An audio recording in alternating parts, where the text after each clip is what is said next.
Welcome students. This video is for class 5 students, subject EVS. In this video we are going to discuss lesson 12, what if it finishes, and the topic is sources of energy. इस video में हम lesson 12 what if it finishes के कुछ question answers discuss करेंगे। तो चलिए देखते हैं। First question is what are natural resources of energy. Energy के नेचुरल रिसोर्सेज क्या हैं? Answer is resources which are obtained from nature are known as natural resources. ऐसे रिसोर्सेज जो कि हमें नेचर या प्रकृति से मिलते हैं उन्हें हम नेचुरल रिसोर्सेज कहते हैं। Examples, some examples are wind energy, wind, water, sun, coal, oil, natural gas. All these are natural resources. ये सभी रिसोर्सेज हमें प्रकृति से मिलते हैं। Next question, what are renewable sources of energy. Answer, the types of sources of energy which will never run out and are replenished naturally are known as renewable sources of energy. Energy के ऐसे sources जो कभी ख़त्म नहीं होंगे और जिन्हें जो है दोबारा प्रोड्यूस किया जा सकता है या दोबारा बनाया जा सकता है, that are called renewable sources of energy. Examples, hydro power. Hydro power जो वाटर से जो एनर्जी प्रोड्यूस की जाती है that is called hydro energy या फिर हाइड्रो पावर। यहाँ पर आप देख सकते हैं डैम, डैम या फिर इसे हिंदी में बंद कहा जाता है। इससे जो है हम बहुत ही ऊंचाई से जब पानी को गिराया जाता है तो इलेक्ट्रिसिटी प्रोड्यूस की जाती है इस मेथड से। This is called hydro power. And second one is wind energy. Wind energy जो है वो हवा से जनरेट की जाती है। सी शोर, समुद्र के किनारे जहाँ पर बहुत तेज़ हवाएं चलती हैं वहाँ पर ये विंड मिल्स लगाई जाती हैं और इनसे इलेक्ट्रिसिटी जनरेट की जाती है। नेक्स्ट इज सोलर एनर्जी जो कि सन से जनरेट की जाती है। सोलर कार है example, solar lamp, solar watch, solar cooker, ये सभी जो हैं वो सोलर एनर्जी के एग्जांपल्स हैं। These sources are also known as clean energy sources. इन्हें क्लीन एनर्जी सोर्सेज भी कहा जाता है। क्यों? क्योंकि ये हमारे एनवायरनमेंट के लिए हार्मफुल नहीं है। ये हमारे एनवायरनमेंट को कोई नुकसान नहीं पहुंचाते और इनसे हमारे एनवायरनमेंट में कोई भी पॉल्यूशन नहीं फैलता। That's why these are called clean energy sources. Next question, what are non-renewable sources of energy? Non-renewable sources of energy क्या है? The types of sources of energy which will run out and will take millions of years for its replenishment are known as non-renewable sources of energy. Energy के ऐसे sources जो कि ख़त्म होने वाले या ख़त्म हो जाएंगे और इनको बनने में, इनको दोबारा बनने में लाखों साल लगेंगे, उन सोर्सेज को हम क्या कहते हैं? Non renewable sources of energy. Replenishment मतलब दोबारा प्रोड्यूस होने में, दोबारा बनने में इनको लाखों साल लग जाते हैं। That's why these are called non-renewable sources of energy. Non-renewable, renewable मतलब जिनको रिन्यू नहीं किया जा सकता, जिनको दोबारा प्रोड्यूस नहीं किया जा सकता। Examples, coal, petroleum, natural gas. इनके जो एग्जाम्पल्स हैं that are coal, petroleum and natural gas. These sources are also known as fossil fuels. इनको फॉसिल फ्यूल्स भी कहा जाता है। Next question, what is petroleum?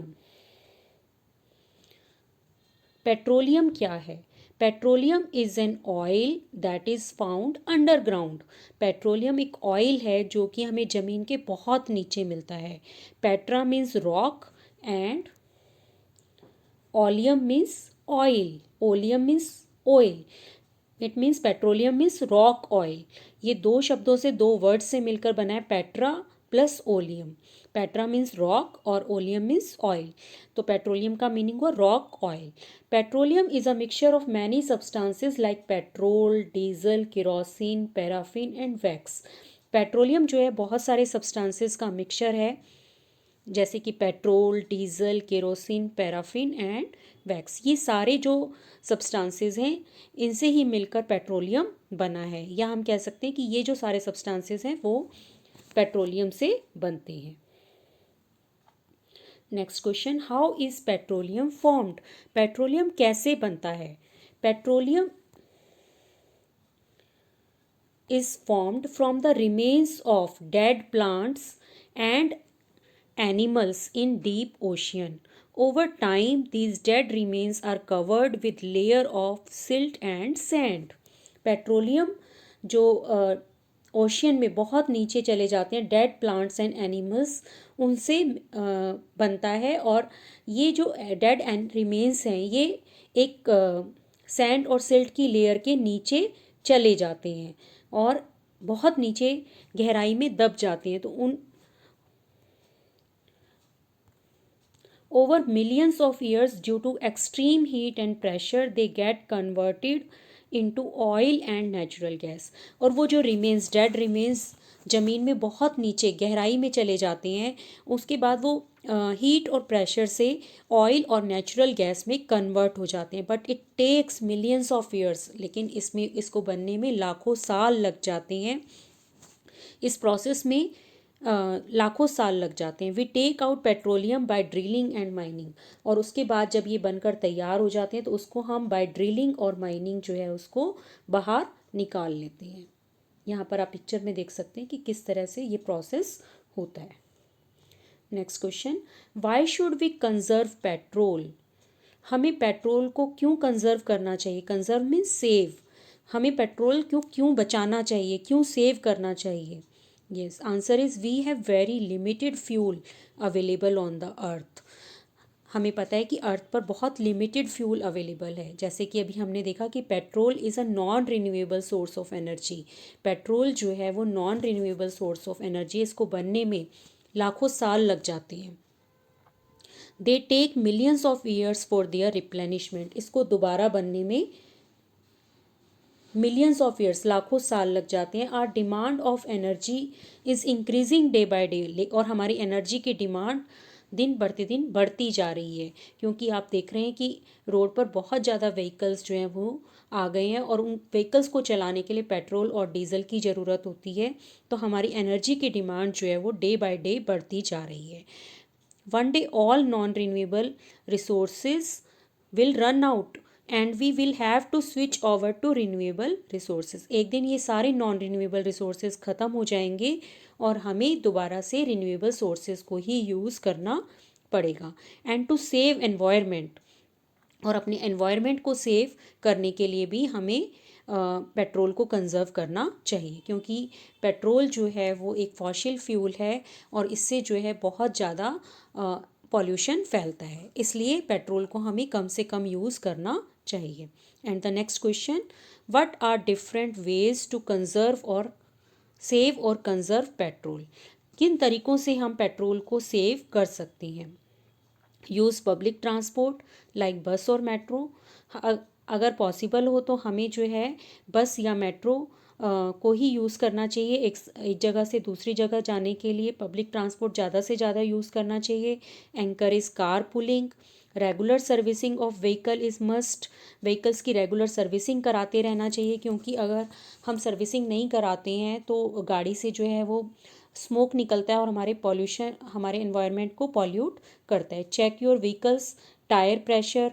Use electric powered car, electricity से चलने वाली या इलेक्ट्रिसिटी से चार्ज होने वाली जो गाड़ियां हैं, मतलब ऐसी गाड़ियां जिनकी बैटरी जो है वो इलेक्ट्रिसिटी से चार्ज हो जाती हैं, ऐसी गाड़ियों को यूज़ करना चाहिए।